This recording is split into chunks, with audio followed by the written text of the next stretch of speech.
Lights, camera, action!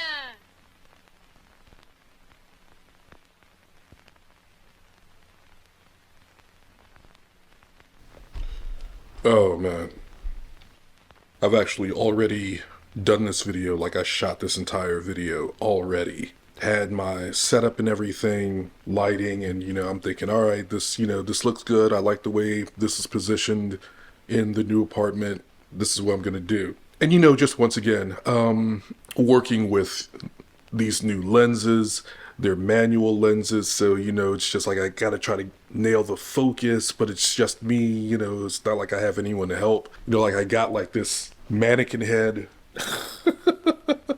to help me nail focus, and the video was still a bit, soft. It was still a bit like out of focus, so there's that. Plus, I don't feel like I really had the energy. Like I feel like I was low energy when I filmed that, so whatever. Anyway, also shout out to the brother Saeed. I spoke with him a couple of weeks ago, and he was telling me he likes the more conversational style of, video that I do, so maybe I'm just gonna forego trying to set things up, and I'm not even trying to make like your traditional YouTube videos anyway. Like I'm not trying to be a YouTuber. I'm not trying to, have the setup, and I'm just trying to document my life. Anyway, I want to give y'all my top 10 movies of the year. Not that any of you really care, but whatever, content before the year ends. And another thing, like, I'm not going to give like any kind of like real recap or explanation of these movies. I might just throw up, some clips, from the films that you can see like what it is, but yeah. Gonna be real lazy in this one, y'all. Now, there are some movies that I want to give an honorable mention to, simply because, I like them, but they don't rank among my top 10 for the year. And if you're wondering, like, how I came up with, like, this top 10, I have an account on Letterboxd. And I don't really review movies on Letterboxd. It's really just for me to like keep a diary of what I've seen. So pretty much I took, the films that I rated the highest and then went about my ranking from there. And I also want to stress, this is my personal top 10. How I felt about the films, not really whether I thought, that like they were necessarily the best or whatever, because there are films that I thought were really, really good, but just, didn't hit me, like ate my flavor like that. It's like I recognize that, oh, this is a good film, but for me, also there are films that are, I'm not going to mention because I just didn't see. Okay, so let me get into it. So honorable mentions.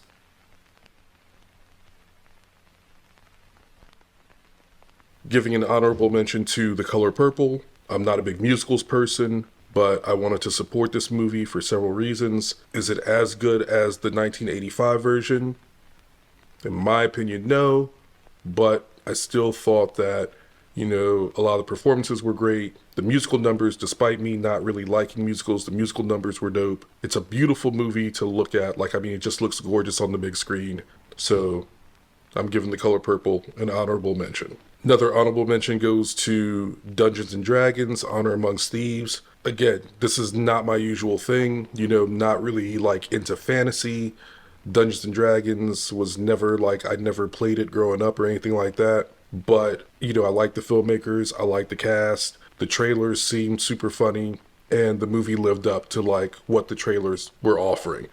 I thought it was a fun time. I actually think it should have been a much bigger hit than it was.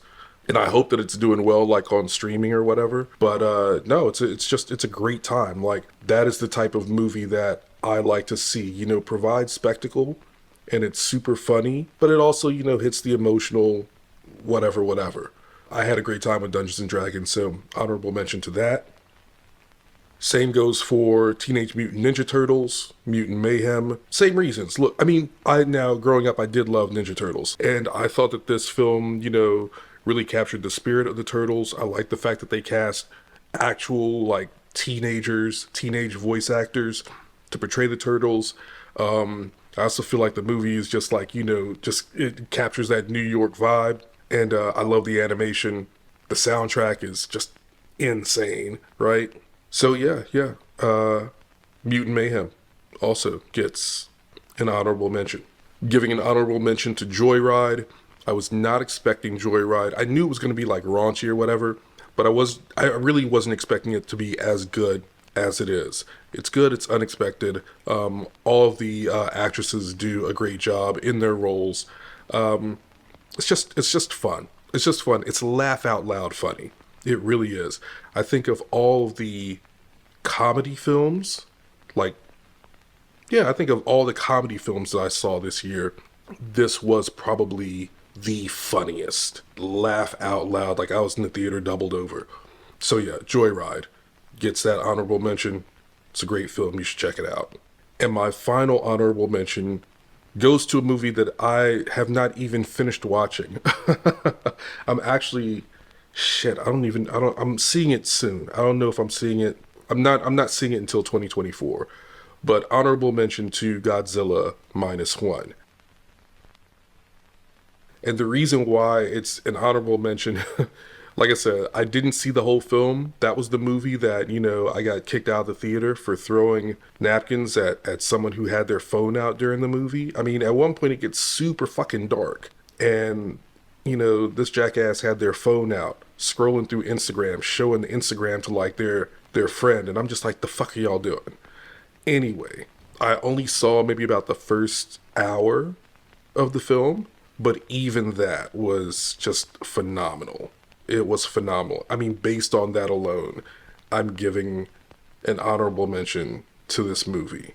So, if the first hour is that good, I can only imagine that the rest of the movie is spectacular.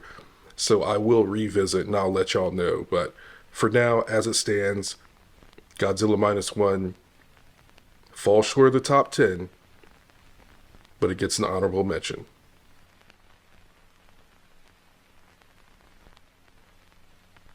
Okay, now let's move on to my actual personal top 10 for the year. And at number 10 is Ant-Man and the Wasp: Quantumania. And I can already hear you guys. I already see the comments. I know what y'all are going to say. Look, y'all know that I am an Ant-Man stan. And it doesn't matter what people say, what critics think, the box office, I don't care. Y'all already know I love Ant-Man. That's my favorite Marvel character, at least within the MCU. And I actually enjoyed Quantumania. I saw it 3 times in theaters. I know that's not an indication of quality. It's an indication of how much I enjoyed it. So, I recognize it's not the best of the best and this, that, the other, but it still makes my top 10 at number 10. Number 9, we have Polite Society. Polite Society is a movie that I don't think too many people I don't think too many people saw. It definitely flew under the radar, but, I enjoyed it. Hilarious action comedy. The leads in the film, especially the lead actress, super charming. I love the story. I love the look into, a different culture. And quite honestly, the action scenes were on point. Like the fight scenes and everything, the fight choreography, that was, it was pretty much, it was on point. I dug it. So that's number 9 for me, Polite Society. At 8, we have Air, which is the story of how Nike created the Air Jordan, how they pretty much, wooed Michael Jordan away from the other shoe companies, come do his deal with them.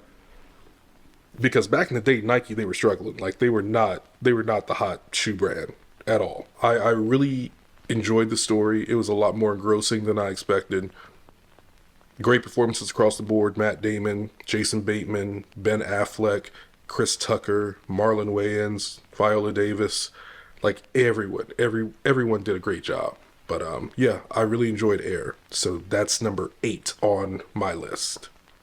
At number 7, we have Renaissance, which is the Beyonce concert film. I made an entire video about going to see Renaissance and what I thought and everything, so you can check that out for all those thoughts. But just briefly, I think it's a phenomenal concert film. I really like the behind the scenes look at, putting the tour together, what Beyonce went through, how she's grown as a person, as a performer, as an artist, and as a mother and wife. It's just great. It's just phenomenal. So, yeah, Renaissance. Got it at number 7. Number 6, Guardians of the Galaxy Volume 3. Perfect capper to the Guardians trilogy. What James Gunn was able to do, like with these characters and with this trilogy, is just nothing short of miraculous. Guardians 3 was funny, thrilling, and very, very emotional. I'm not gonna lie to y'all. That movie had me boo-hooing in the theater, boo-hooing when I got home, like seriously just like crying, tears, my eyes were like red and puffy. Was not expecting it to hit me like that. When movies can like affect you like it's one thing to be like, oh man, it was fun or it was thought-provoking. But when a movie can really, really hit you emotionally like that, and that's what Guardians 3 did for me. So it makes it onto my list at number 6. At number 5, I've got The Holdovers, directed by Alexander Payne, starring Paul Giamatti. I love this movie for so many reasons. It's just, number one, it's such a throwback. It's a throwback to the type of movies that they don't make anymore. It's cliche to say something like that, but they don't. They don't make movies like this anymore. And another thing that I like about The Holdovers is just like its overall like vibe, its overall aesthetic. It definitely captures the look and feel of a movie that was made in the 1970s. And it's much more than just kind of like mimicking. Like it really does have like watching it, you feel like this is a genuine new Hollywood production. Like this would have been released by United Artists, before Heaven's Gate. And I really do appreciate that. That's a major reason why, The Holdovers is one of my favorites, for the year. But it's also just well acted, well directed, well everything. So that's why it's number 5. At number 4, we've got American Fiction, and I actually made a video about my American Fiction experience that I will share in the new year. But for now, what I'll say is that, I thought it was a great film. Again, well acted. Jeffrey Wright, who I know from Brooklyn, he does a great job. It's really interesting. Like, I don't think that I've seen Jeffrey take on a role like this before. So it was just really nice to see him portray someone so tender and vulnerable. Sterling K. Brown, also magnificent. He just does a phenomenal job. He's killer in his role. Leslie Uggams, Tracy Ellis Ross, just everyone. Everyone does a great job. The movie really does touch on a lot of things. And again, these are things I mentioned in the video that will come out next year. But personally, it touches on a lot of things that, things that I've gone through, things that I've experienced. So I felt it on that level. And I met the writer-director, Cord Jefferson. And he's a very, very cool guy. Hearing him talk about like his process, his thought process in making the film and writing the script and everything was very enlightening. But I like American Fiction a great deal. And that's why it's number 4 on my personal list of the top movies of the year.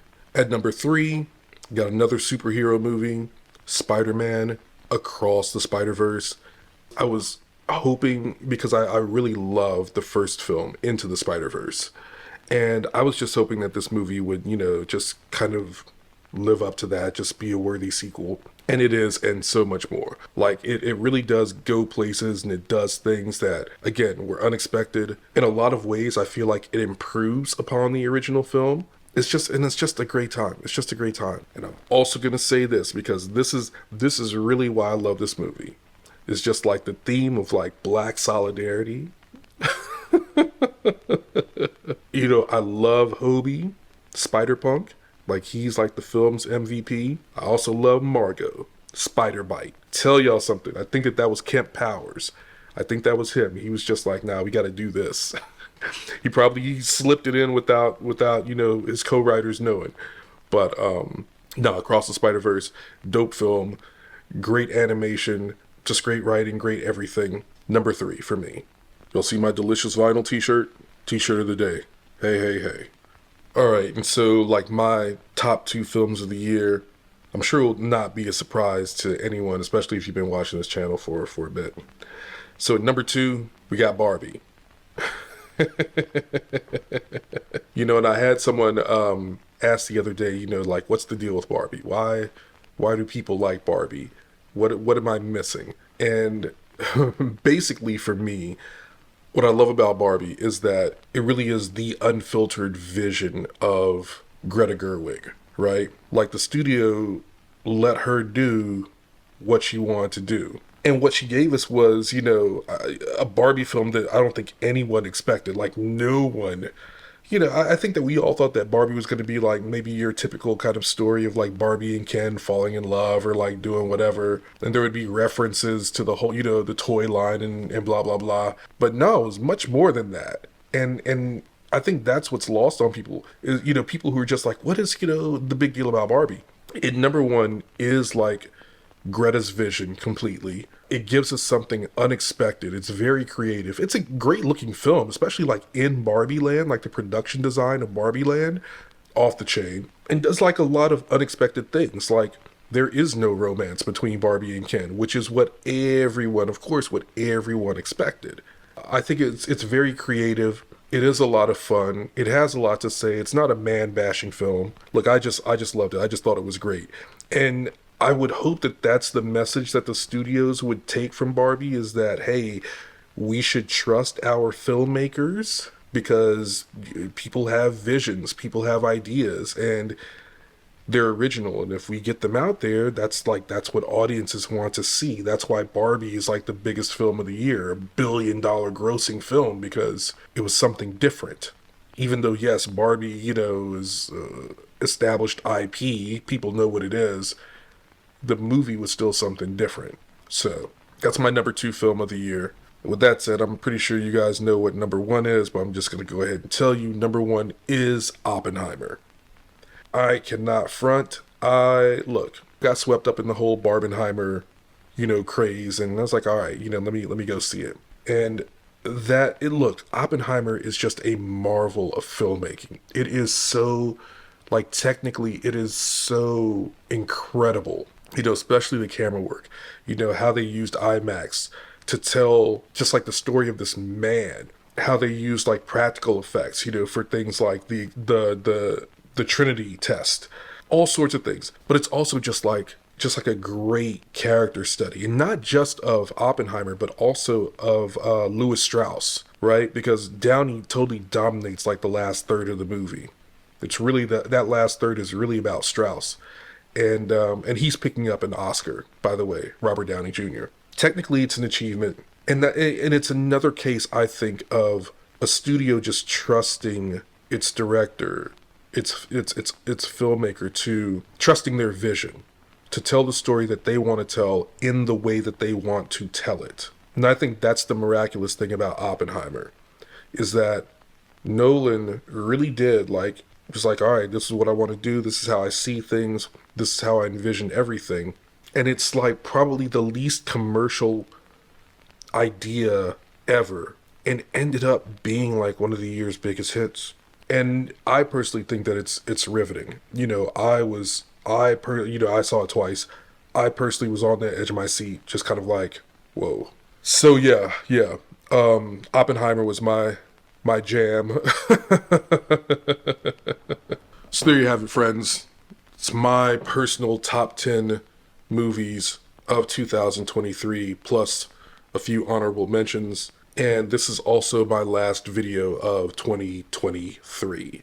I am gearing up for 2024. I'm hoping that it's a much, much better year than this year's been. Thanks to everyone, who's been rocking with me, who's been watching, who's subscribed, everything.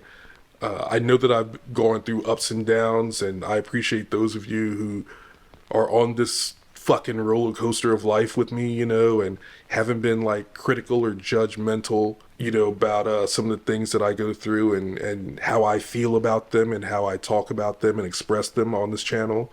Because, I'm only human. Everything is not going to be hunky-dory. Everything's not going to be, perfect, sunny, and happy. And, quite honestly, I'm mostly doing this for me. I'm documenting my journey. And, I know my journey might be taking a little longer than some of you want it to take.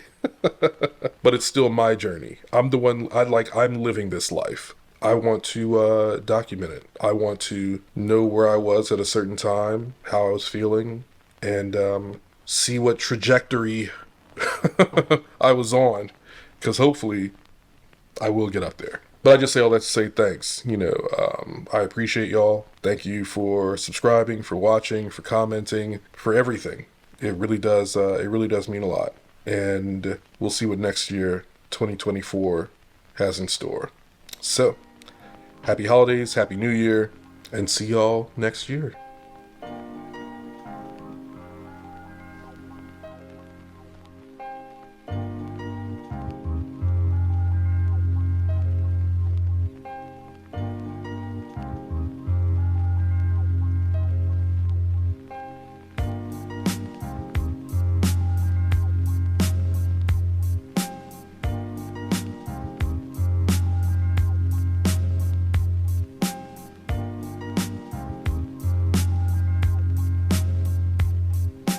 Right after I finished recording, the Uber driver called me to say he was outside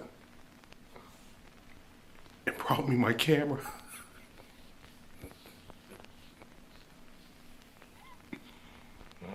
Fam, I am never losing this shit again.